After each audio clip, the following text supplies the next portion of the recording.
Day 109, time 2:15 AM.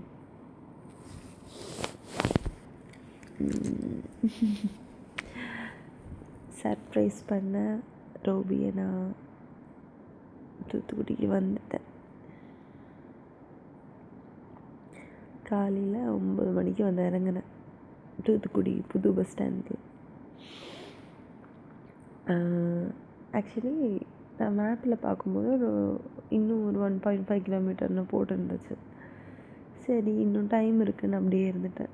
But bus நிறுத்தினால எனக்கு doubt வந்துச்சு. சரி நான் உங்ககிட்ட போய் கேட்டால் இதுதான் ஸ்டாண்டு, இதுதான் ஸ்டாப்பு அப்படின்ட்டாங்க. அப்புறம் சீக்கிரம் பேக் எடுத்து இறங்கிட்டேன். நான் இறங்கிட்டு எனக்கு ஒரு செம்ம ஹாப்பி. ரோபியை பார்க்க போகிறேங்கிற அந்த எக்ஸைட்மெண்ட். என்னாச்சு, இறங்கி நிற்கிறேன். ஒருத்தங்க வந்துட்டு நான் உங்களை எங்கேயோ பார்த்துருக்கேன் அப்படின்னாரு. ஓகே அப்படின்னா, நீங்கள் சென்னை பஸ்ஸில் நீங்கள் தூத்துக்குடியா அப்படின்னாரு. அப்போ நான் இல்லை அப்படின்னேன். நீங்கள் சென்னையிலேருந்து வரும்போதே நான் உங்களை ஃப்ரெண்டுக்கிட்ட சொல்லிகிட்டே இருந்தேன், நீங்கள் எங்கேயோ பார்த்துருக்கேன் அப்படின்னு சொன்னார். நான் வந்து இப்படி கேட்டுட்டு இருந்தேன். அப்புறம் நான் சொன்னேன், தூத்துக்குடிக்கு நான் ஃப்ரெண்டை சர்ப்ரைஸ் பண்ண வந்தேன் அப்படின்னேன். அப்புறம் உங்களை நான் ஃப்ரெஞ்சு வில்லேஜில், நீங்கள் ஃப்ரெஞ்சு வில்லேஜ் வந்திருக்கீங்களா அப்படி கேட்டார். அப்போ ஆமாம் அங்கேருந்து பார்க்க நல்லா வாய்ப்பு இருக்குது. ஃப்ரெஞ்சு வில்லேஜ் வந்து என்னோடய சமஸ்தானம் மாதிரி இருந்துச்சு ஒரு காலத்தில். இப்போ தான் போகிறதில்ல, டைம் கிடைக்கிறதில்ல.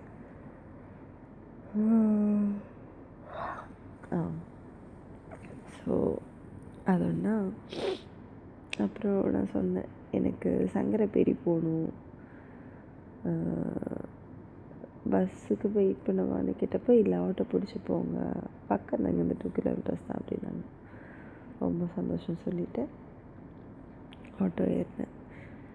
ஃபஸ்ட் ஆட்டோ வந்து சுற்றி போகணும் அப்படி இப்படின்னாரு. செகண்ட் ஆட்டோ வந்து என்கிட்ட கூட்டிகிட்டு போனார்.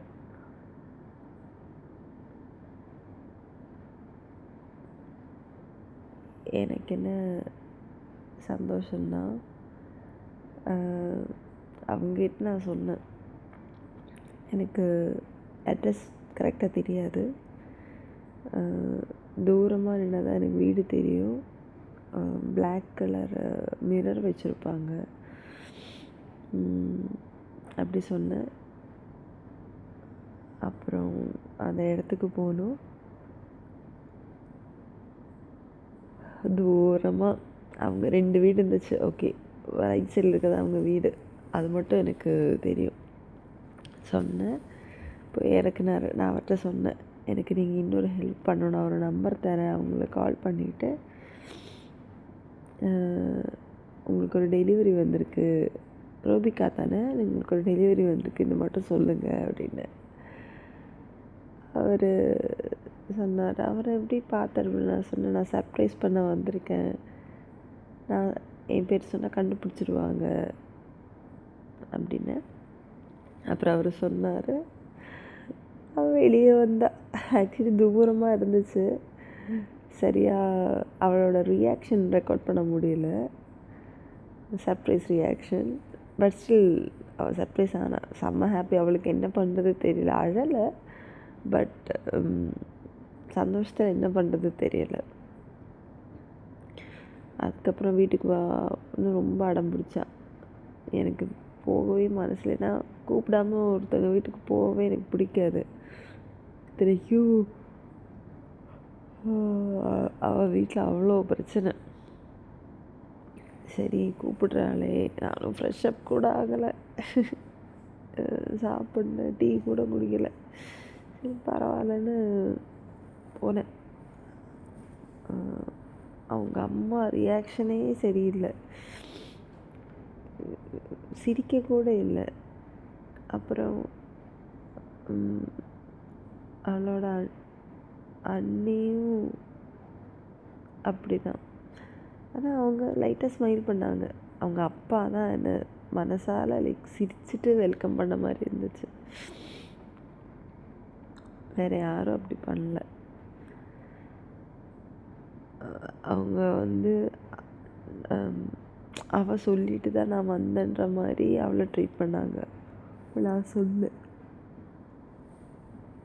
அப்படி இல்லை, நானாக தான் வந்தேன், சர்ப்ரைஸ் பண்ண வந்தேன், அவளுக்கு தெரியாது அப்படி இப்படி சொன்னேன்.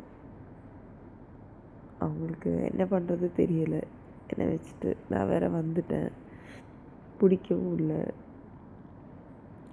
அப்புறம் சாப்பிட்டு ரொம்ப இது பண்ணாங்க. சாப்பாடு வாங்கிட்டு வர வச்சாங்க. அப்புறம் நான் சொன்னேன், நம்ம எங்கேயாவது வெளியே போகலாம் அப்படின்னு.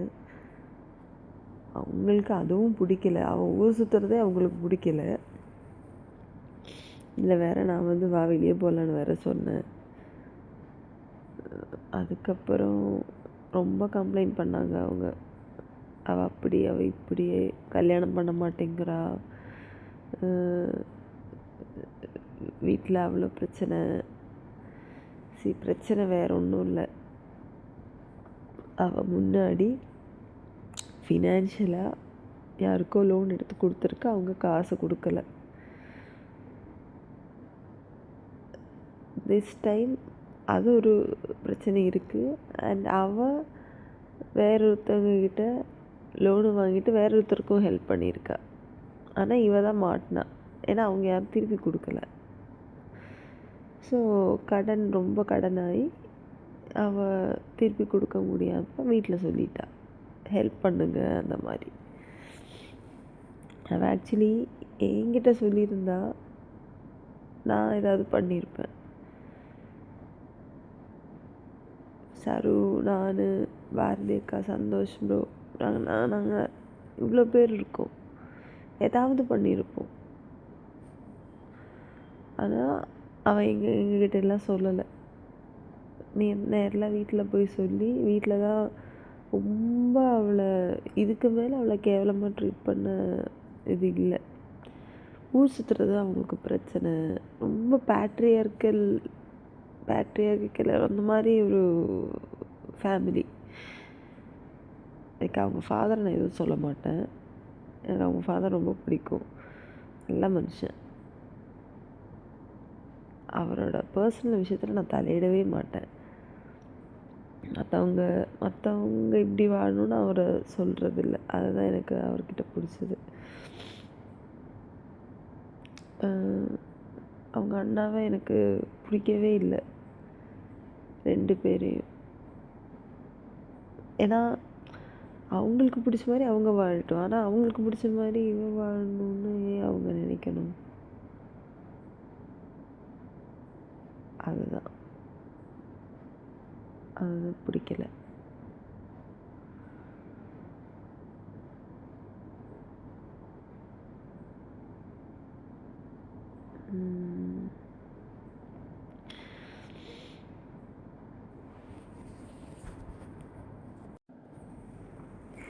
பவுடர் போட விட மாட்டாங்க, ஐலைனர் போட, லிப்ஸ்டிக் போட, பேண்ட்டு சட்டை போடக்கூடாது, ஷர்ட் டிஷர்ட்டு, சுடிதார் போடணும், குர்த்தி போடணும், பொண்ணு மாதிரி இந்த மாதிரிலாம் பேசுவாங்க. ஆனால் அவங்க எப்படி வேணால் இருக்கலாம், ஏன்னா அவங்க ஆம்பளையா.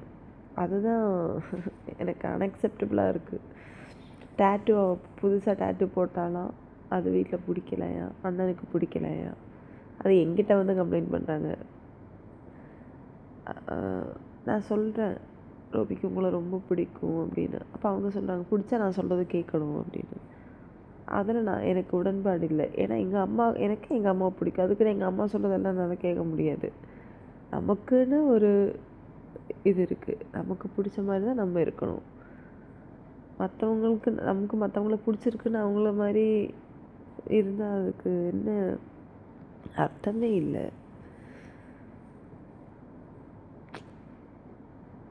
எனக்கு அவளை ரொம்ப ரொம்ப திட்டிகிட்டே இருக்காங்களாம் அவங்க அண்ணன். கஷ்டமாக இருக்குது எனக்கு. ரோபி விட்டு கொடுக்க, எனக்கும் ரோபிக்கும் 1008 பிரச்சனை இருக்கலாம். சில டைம் அவன் பண்ணும்போது எனக்கே அவளை கொல்லணும்னு தோணும். ஆனால் கொல்லணும்னு இல்லை, லைக் கோபம் வரும். அதுக்காக நான் விட்டு கொடுக்க மாட்டேன். ஆனால் அவளை ட்ரீட் பண்ண விதமே எனக்கு ரொம்ப கஷ்டமாக இருக்குது.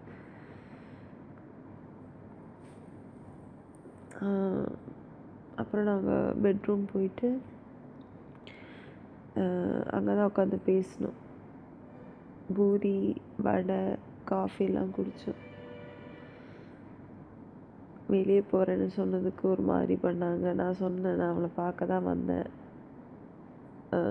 சீக்கிரமாக கிளம்பிடுவேன் அப்படின்னு. என்னை தங்கெல்லாம் சொல்லலை. முன்னாடி அவங்க வீட்டில் நான் இருந்திருக்கேன், தங்கியிருக்கேன். ஸோ அந்த இதில் தான் போனேன். அவங்களுக்கு பிடிக்கலன்னு தெரிஞ்சு தான் நான் போனேன். ஏன்னா எனக்கு அவளை பார்க்கணும். எவ்வளோ நாள் ஆச்சு பார்த்து. எட்டி இருக்கா, ரொம்ப ஒல்லியாயிட்டா, கஷ்டமாக இருக்குது. சென்னையில் இருக்க மாதிரி தான் இருக்கா. நான் என்னமோ வெயிட்டு போட்டிருப்பா அப்படின்னெல்லாம் நினச்சேன்னா ஒன்றுமே இல்லை. அப்புறம் என்னென்னமோ சொல்லி வெளியே போனோம். ஃபஸ்ட்டு நாங்கள் மாதா கோயில் தான் போனோம். அது சொல்ல மறந்துட்டேன். நான் அவளை பார்த்ததுமே ஃபஸ்ட்டு பூ தான் கொடுத்தேன். உடன் பூ. நான் அரக்கூலேருந்து வாங்கினது. அதை அவளுக்கு தான் வாங்கினேன். அவளோட எலும்புக்கூடு எடுத்துகிட்டு வர மறந்துட்டேன். இப்போ எனக்கு மொபைலில் நான் போட்டிருக்க மாதிரி அவளுக்கும் ஒன்று வாங்கியிருந்தேன். ஆக்சுவலி அவளுக்கு தான் நான் வாங்கினதே. ஒன்று எனக்கு, ஒன்று அவளுக்குன்னு. ஆனால் எடுத்துகிட்டு வர மறந்துட்டேன். சரி, நாங்கள் ஃபஸ்ட்டு போனது மாதா கோயில். அவ்வளோ வெயில். ஜர்க்கின் கூட இல்லை, கேப்பு தான் எடுத்தேன். நான் தான் ஃபுல் கவர்டாக போனேன். மாதா கோயில் போய் அங்கே உட்காந்து அவளை எப்படிலாம் வெறுப்பேற்ற முடியுமோ அப்படிலாம் வெறுப்பேற்றி சிரிக்கலாம் வச்சேன். பட் ஸ்டில் எனக்கு அவளை நினச்சதான் ரொம்ப கஷ்டமாக இருக்குது. அவ்வளோ பிரச்சனையிலையும் அவள் என்ன கேர் பண்ணுறதில்ல, என் மேலே பாசம் காட்டுறதில்ல, எனக்கு எஃபர்ட் போடுறதில்ல, ஒரு ஒரு துளி கூட கம்மி பண்ணதில்லை. மாதா கோயிலில் தான் நான் இது பண்ணேன், டிக்கெட்டு புக் பண்ணேன். ஆக்சுவலி நான் வரும்போது பார்த்தேன், ராமேஸ்வரம் 175 கிலோமீட்டர்ஸ்னு போட்டிருந்துச்சு தூத்துக்குடியிலேருந்து. ஓகே, இப்போ பக்கம் தான். நானும் ராமேஸ்வரம் போனதில்லை. சரி, இவளை பார்த்துட்டு ஆக்சுவலி ஈவினிங் வரைக்கும் இவள் கூட இருந்துட்டு நைட்டு கிளம்பலான்னு தான் நினச்சேன். ஆனால் வீட்டில் இருக்கிற நிலைமையில் சீக்கிரம் வா, பக்கத்தில் வா, தூரமாக எங்கேயும் போகக்கூடாது, மாதா கோயிலுக்கே போகக்கூடாதான், ரொம்ப பண்ணுறாங்க. அதாவது வெளியே ஊர் சுற்றக்கூடாது. அப்புறம் அங்கேருந்து நான் Rameswaram to Tambaram ticket book பண்ணேன். ரிட்டனுக்கு ட்ரெயின் ஜேர்னி எப்படி இருக்கும்னு எனக்கு தெரியணும்.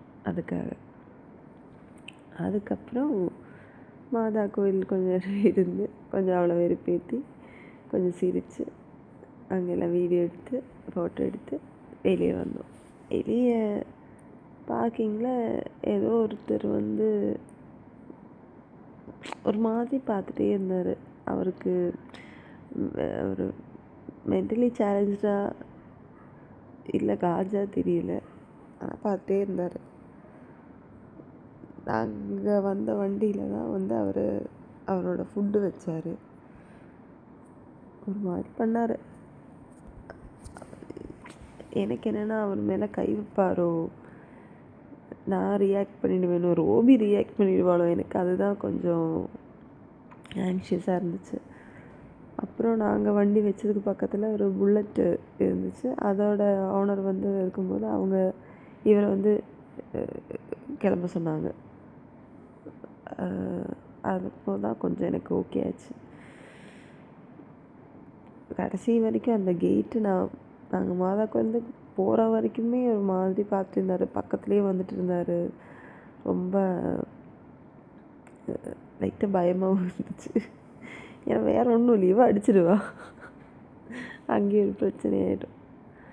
அப்புறம் அங்கேருந்து வெளியே வேறு எங்கேயும் போக விடலை. படத்துக்கு போகலான்னு நினச்சேன். சரி அங்கே போய் ஒரு 2.5 hours வேஸ்ட் பண்ண வேண்டாம், ஆனால் வெயில் வேறு. அப்புறம் எங்கே போனோம், ஹரே ஐலண்ட் போனோம். ஹரே ஐலண்ட் இல்லை, சாரி, ஹேர் ஐலண்ட், முயல்தீவு.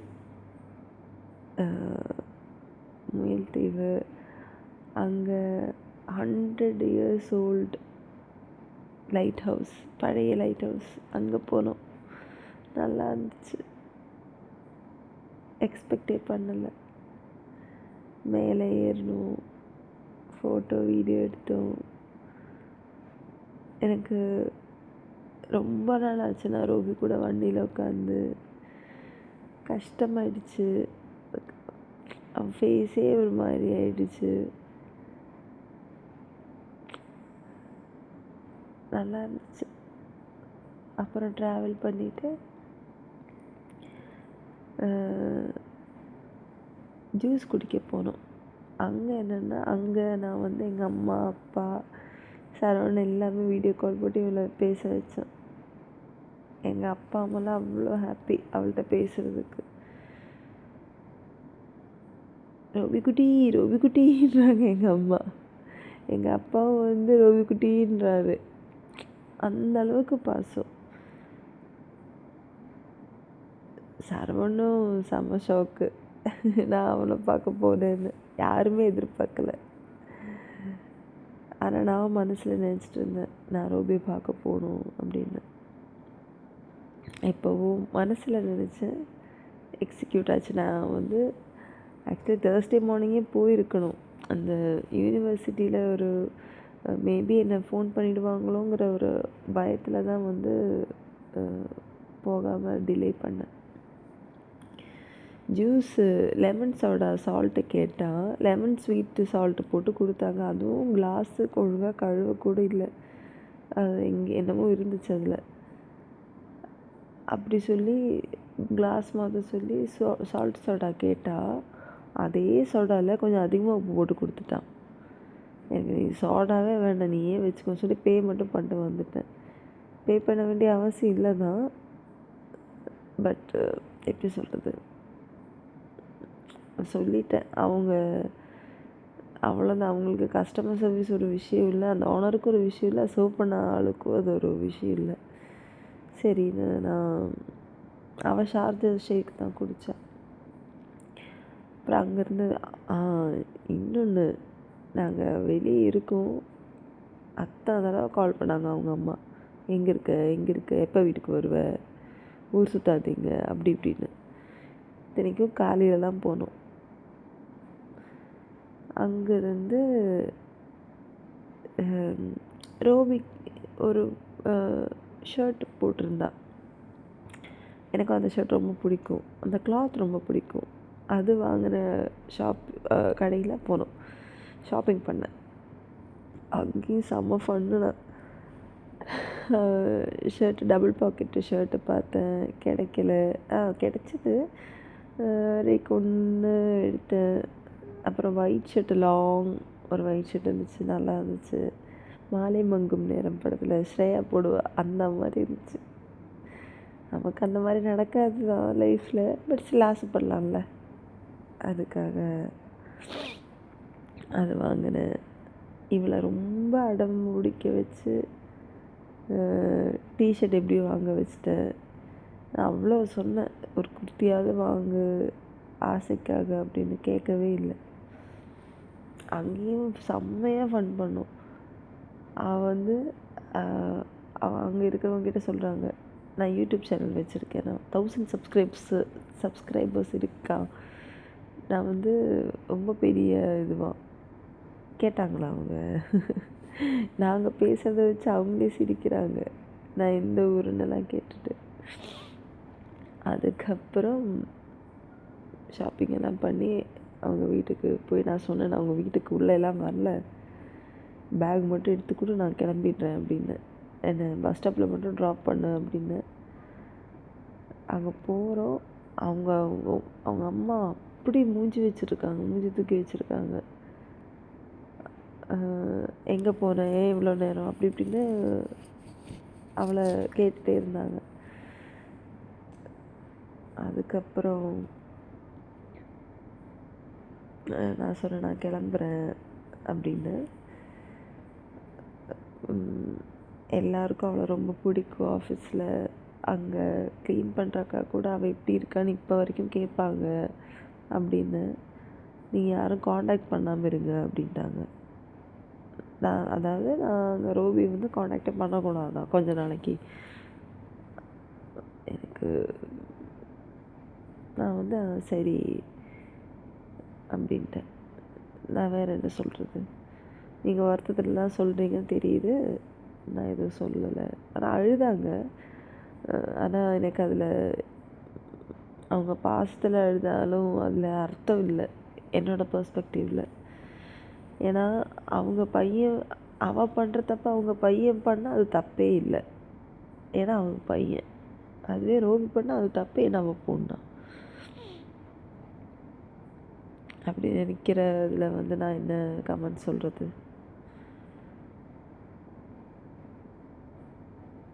எனக்கு ஒரு மாதிரி ஆயிடுச்சு. சரி அப்புறம் கிளம்பி வந்துட்டோம். எனக்கு கஷ்டமாக இருந்துச்சு. அவங்க அண்ணி அவ்வளோ எப்படி சொல்கிறது, அவங்க வாழ்க்கையே அதுக்குள்ளே தான். 2 கேர்ள் பேபிஸ், அவங்க ஹஸ்பண்டு, மாமியார், கொழுந்தனார், அப்புறம் மாமனார். எங்கேயும் போகாது, ஃப்ரெண்ட்ஸ் இல்லை, வெளியே போக மாட்டாங்க, ஃபேமிலியோடு தான் வெளியே போவாங்க. வீட்டுக்குள்ளேயே தான் இருக்கணும், சமைச்சு வீட்டு வேலை பார்த்துட்டு குழந்தைய பார்த்துட்டு அப்படியே இருக்க வேண்டியது. லைஃபே அங்கே முடிஞ்சு போச்சு அவங்களுக்கு. அவங்களுக்கு பிடிச்ச மாதிரி கலரில் ட்ரெஸ்ஸு எதுவுமே இல்லை. அவங்க ஹஸ்பண்டுக்கு பிடிச்ச மாதிரி தான் வாழ்ந்துட்டுருக்காங்க. எனக்கு அவங்கள கூட்டிகிட்டு வெளியே போகணுன்னு இருந்துச்சு, அவங்களே வரமாட்டாங்க பயத்தில். ஆக்சுவலி அவங்க அம்மா அப்படி சொன்னதில் வந்து ரோபிக்கு ரொம்ப கஷ்டமாயிடுச்சு. அழுதுட்டா அவள். வண்டியில் வரும்போது ரொம்ப அழுதுட்டா. அப்புறம் ஜூஸ் குடிக்க போனோம். மாம்பழ ஜூஸ் வேறு லெவல் இருந்துச்சு. இப்படி தான் மாம்பழ ஜூஸ் இருக்கணும் அந்த மாதிரி இருந்துச்சு. 2 தடவை குடித்தோம். அங்கே ரோபி ரொம்ப அழுதுட்டா. நான் ரெக்கார்ட் பண்ணிட்டேன். ரோபி அழுதுட்டேன்.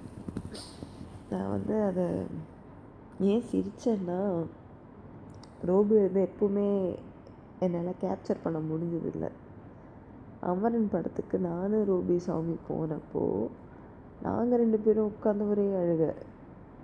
ரோபி பண்ணி என்ன பண்ணா, எங்களெல்லாம் வீடியோ எடுத்துட்டா. அவள் சிரிச்சிட்டே இருந்தா, ஏன்னா அவள் ஆல்ரெடி அதை பார்த்துருக்கா. அதனால் அவள் இமோஷனல் ஆகலை. அதனால் நான் நல்லா ரெக்கார்ட் பண்ண அழுதது. அதுக்கப்புறம் பஸ் ஸ்டாண்டு போனோம். பஸ் ஸ்டாண்டில் அதுக்கு முன்னாடி பேக்கரியில் போய் என்ன கருமத்தையோ வாங்கினான். சொன்னேன், எதுவும் வாங்காத, பேகு வெயிட்டாக இருக்கும், என்னால் தூக்க முடியாது இப்படிலாம் சொன்னேன். அதுக்கப்புறம் பஸ் ஸ்டாண்டு போனோம்.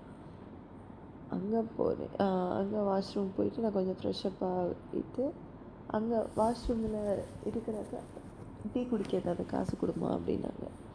சரி நான் எடுக்க கொடுக்கறதுக்கு முன்னாடி அவள் எடுத்து கொடுத்துட்டான். அப்புறம் என்ன மேடம் எந்த ஊர் அப்படின்னாங்க. அப்போ நான் கேரளா அப்படின்னேன். பியூட்டிஃபுல் ரொம்ப அழகு அப்படின்ட்டாங்க. எனக்கு அப்படியே ஆன் ஆயிடுச்சு. இத்தனைக்கும் நான் வந்து ஃபுல் ட்ரெஸ் போட்டு எப்படி சொல்கிறது, அந்த வெயிலில் காஞ்சி போயிட்டு தான் போனேன். அவங்க சொன்னதில் ரொம்ப சந்தோஷப்பட்டேன். அதுக்கப்புறம் நாங்கள் வெளியே போகிறோம். டாய்லெட்டுக்கு வெளியே வந்து நிற்கிறோம். ஒரு கூட்ட ஆளுங்க வந்தாங்க.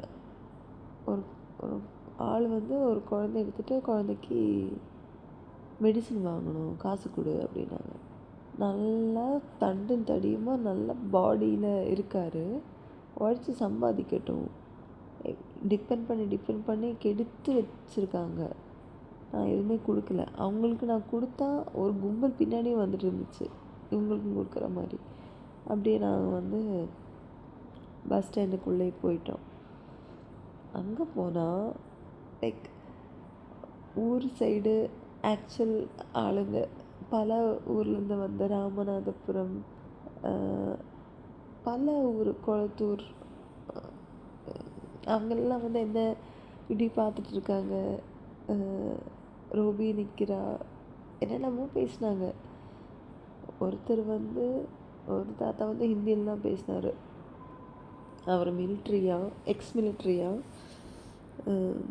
நான் எந்த ஊருன்னு கேட்டார். நான் கேரளான்னு நம்பவே இல்லை, நான் போய் சொல்கிறேண்ணா. ஃபாரினர்னு ஃபஸ்ட்டு நினச்சாரு. அதுக்கப்புறம் இல்லை சரி அப்படின்னா கூட நீ கேரளா சவுத் இந்தியாவே இருக்க வாய்ப்பே இல்லை, நீ ஏதோ ஷெய்க்கு, நான் ஏதோ ஷெய்க்கோட பொண்ணா. நிறைய சிரித்தோம். அந்த ஊர் சைடில் இருக்கிறவங்க ஆண்டிஸ் எல்லாம் அவங்களும் பேசினாங்க. ஒருத்தவங்க வந்து சொல்கிறாங்க அவங்களுக்கு வந்து வெள்ளி கொண்டையாம், எனக்கு வந்து தங்க கொண்டையாம் என்னோடய ஹேரு. கேட்கவே சந்தோஷமாக இருந்துச்சு. நிறைய பேசணும், என்னென்னமோ கேட்டாங்க. கல்யாணம் பண்ண சொன்னாங்க. கல்யாணம் ஆகுது தனியெல்லாம் வாழ முடியாதுன்ட்டாங்க. யாருக்கிட்ட சொல்கிறாங்க, என்ன போய் அட்வைஸ் பண்ணுறாங்கன்னு இருந்துச்சு. அப்புறம் ரோபி வந்து நிறைய கேண்டிட் ஃபோட்டோ எடுன்னு சொன்னேன். ரோபி இடையில ரொம்ப பயந்துட்டா. சீக்கிரம் போயிட்டு உப்பு வாங்கிட்டு வந்த எதுக்கு சுற்றி போட என்ன நிறைய பேர் கண்ணு வச்சுட்டாங்களாம். அழகாக இருக்குன்னு சொன்னாங்களாம், கண்ணு வச்சுட்டாங்களாம். அதனால் மேடம் போயிட்டு உப்பு வாங்கிட்டு வந்து சுற்றி போட்டாங்க. நிறைய பேர் பஸ் ஸ்டாண்டில் எங்களை பார்த்துட்டே இருந்தாங்க. ஆக்சுவலி ஃபஸ்ட்டே ஒரு ராமேஸ்வரம் பஸ் இருந்துச்சானா அதை சுற்றி போகுமா, என்னை ஏறவே விடலை பண்ணி. இன்னும் கொஞ்சம் நேரம் இருன்னு சொல்லி பஸ் ஸ்டாப்லேயே இன்னும் கொஞ்சம் நேரம் இருந்துட்டு தான் இதெல்லாம் இந்த கதையெல்லாம். ஒருத்தங்க அந்த ஆண்டி வந்து டீ குடித்தாங்க, எனக்கும் வேணுமா கேட்டாங்க. நான் சொன்னேன் கேட்டதே போதுங்கன்னு.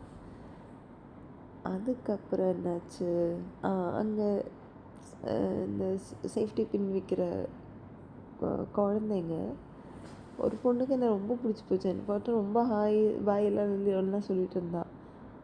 அதுக்கப்புறம் ரொம்ப நேரம் ஆயிடுச்சு, நான் பஸ் ஏறி போகலன்னு அவள் மறுபடியும் வந்தாள். அவளுக்கு ஏதோ வேணும், வாங்கி தருவியான்னு கேட்டாங்க. நான் வந்து வாங்கி கொடுக்க போகிறதுக்குள்ளே பஸ் வந்துச்சு. ரோபி சீக்கிரமாக பேக் எடுத்துகிட்டு போய் எனக்கு விண்டோ சீட்டு பிடிச்சி வச்சுட்டா. இவ்வளோ சரி என்ன தான் இவள் கேட்குறான்னு பார்த்தா, பபுள் வர அந்த பிளாஸ்டிக்கில் பபுள் வரும்ல, அது எனக்கு அது கரெக்டாக பேர் தெரியலை, அது வேணும்னு வாங்கி கொடுத்துட்டேன். செம்ம ஹாப்பி அவள். என் ஃபோனில் இருக்கிற எலும்புக்கூடு பொம்மையை பார்த்துட்டு அதுவும் அழகாக இருக்குது அப்படின்னா. அப்புறம் பஸ்ஸு சீட்டில் உட்காந்துட்டேன். ரோபி தான் பிடிச்சி கொடுத்தா. கஷ்டமாக இருந்துச்சு ரோபி விட்டு போகிறதுக்கு. அழுதுட்டேன். அவள் சீட்டில் உட்காந்த உடனே வேற ஒருத்தங்க பக்கத்தில் அவங்க வந்து சரியாக உட்காராமல் லைக் வெயிலாக இருக்குன்னொடனே ஒரு 45 டிகிரிஸில் உட்காராங்க. அதாவது அந்த சைடு பார்த்துட்டு அவங்க என்ன தான் சாஞ்சிட்ருக்காங்க. லைக் ஒரு ஒரு எப்படி சொல்கிறது, ஒரு பர்சனல் ஸ்பேஸே கொடுக்கல. ஒட்டி எனக்குன்னா அவங்களோட வேர்வை என்னோட வேர்வை அதுவும் ஒட்டி வேறு இருக்குது, ஹீட்டாக வேறு இருக்குது, வெயில் அப்படி அடிக்குது. இருந்தும் அவங்க அப்படி தான் இருந்தாங்க. அப்புறம் கொஞ்ச நேரம் பார்த்தா பஸ் எடுத்தும் பஸ்ஸை ஃபாலோ பண்ணிட்டே வந்தா.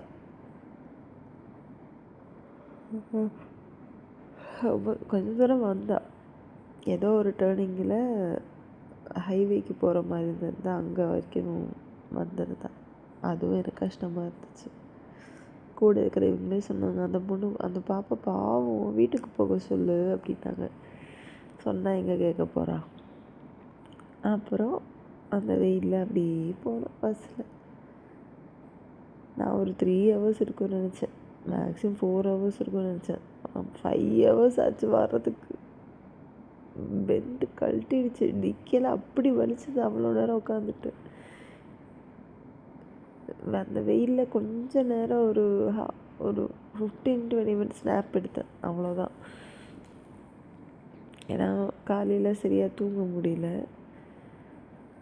அதான் அந்த கொஞ்ச நேரம் ஸ்னாப் எடுத்தேன்.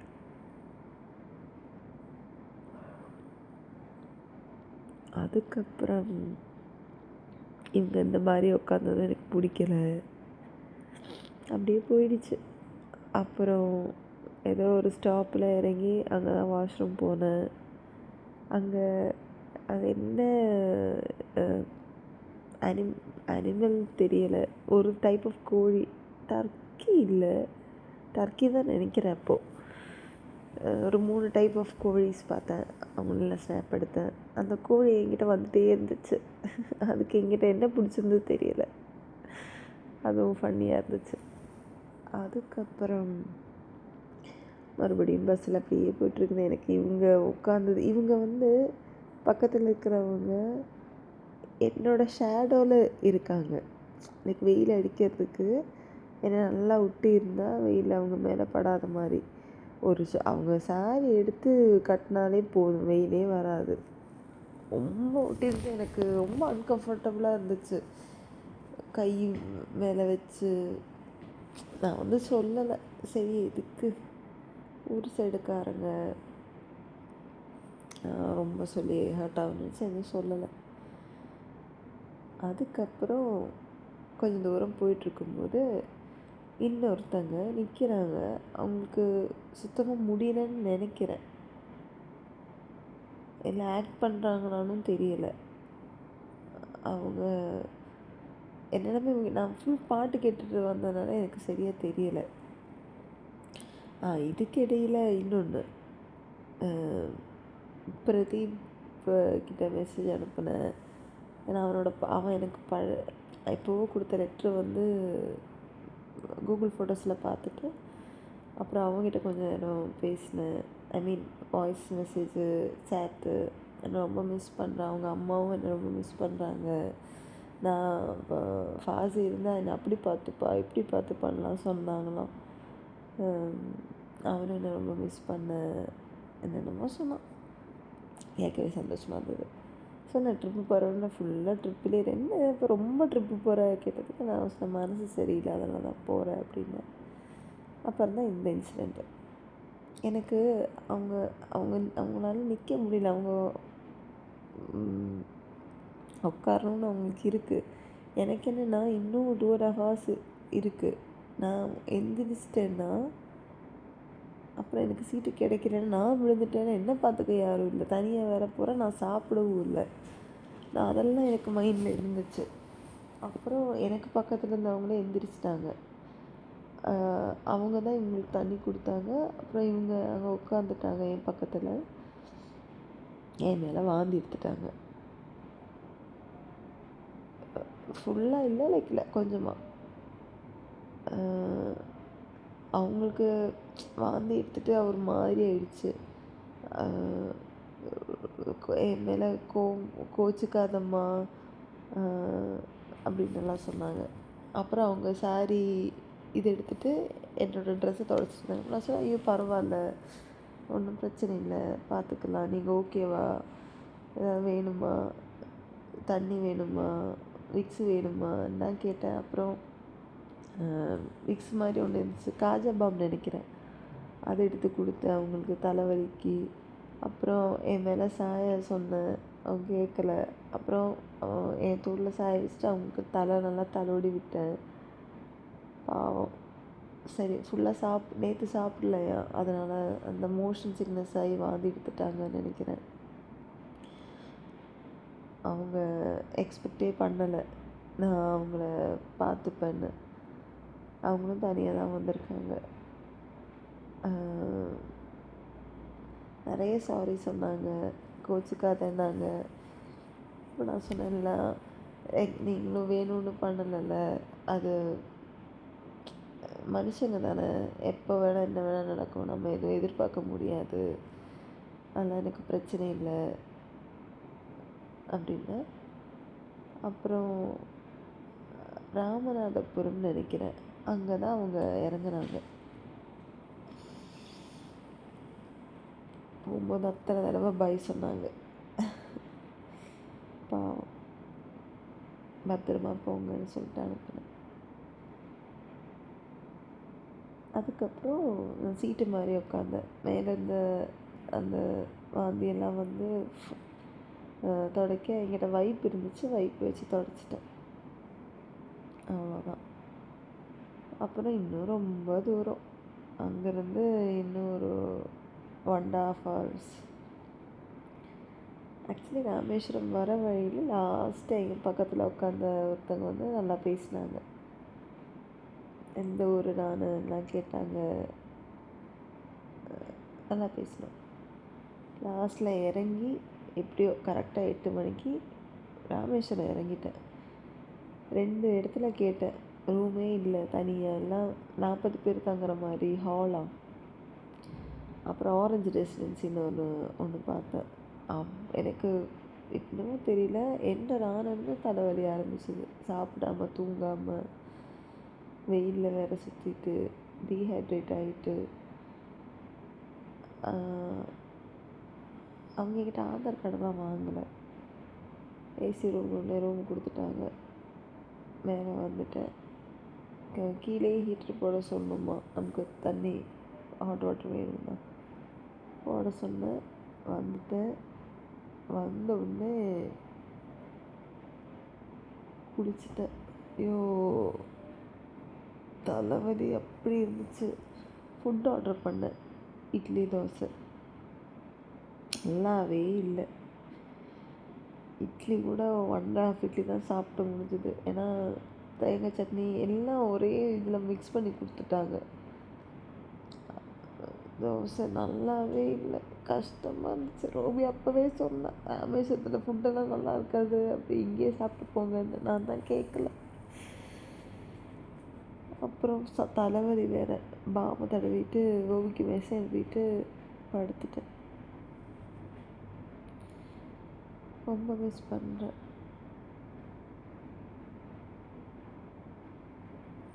ஆனால் ஒன்று மட்டும் சொல்லுவேன், அவளுக்கு ஒரு பிரச்சனைன்னா நான் கண்டிப்பாக நிற்பேன்.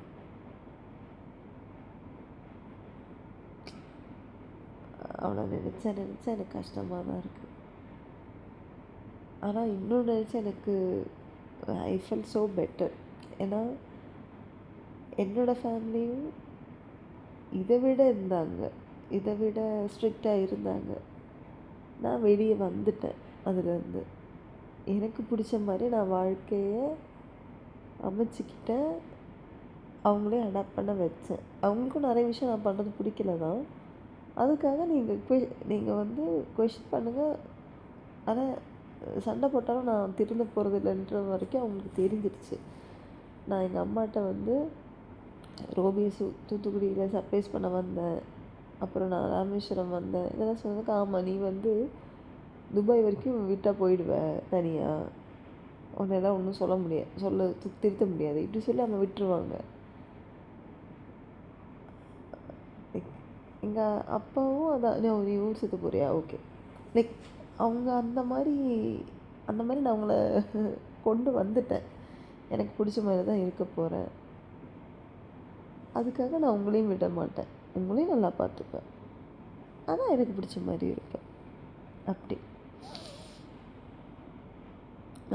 லைக் அதெல்லாம் நினைக்கும்போது தான் ஓகே, நம்மளாம் எவ்வளோ லக்கி அப்படின்னு தோணுது. நானும் கஷ்டப்பட்டிருக்கேன் வீட்டில், ரொம்ப ஸ்ட்ரிக்டாக இருந்து, பட் அதெல்லாம் தாண்டி வந்தாச்சு.